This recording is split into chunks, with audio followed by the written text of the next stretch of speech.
আজকে সন্ধ্যাবেলার টিফিন আমাদের চিকেন পকোড়া আর চা। এখানে আমি চিকেনটাকে ম্যারিনেশন করে রেখেছি আদা বাটা, রসুন বাটা, লঙ্কা বাটা দিয়ে। যা ঠান্ডা পড়েছে, একটা ডিম ফাটিয়ে দিয়েছি। এবার দিব একটু কর্নফ্লাওয়ার আর বেসন দিয়েছি, সামান্য কর্নফ্লাওয়ার আর বেসন। এবার সুন্দর করে মেখে নেব,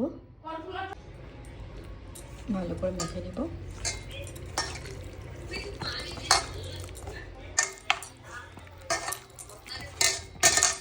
এখানে হয়ে গেছে রেডি। এবার এটাকে ভেজে নিব তেলে। এখানে তেলটা গরম হচ্ছে।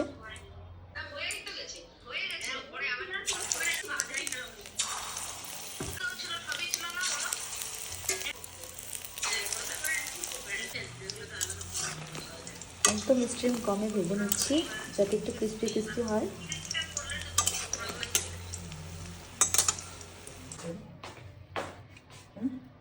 দেখো, পারফেক্ট কম্বিনেশন চিকেন পকোড়া আর চা।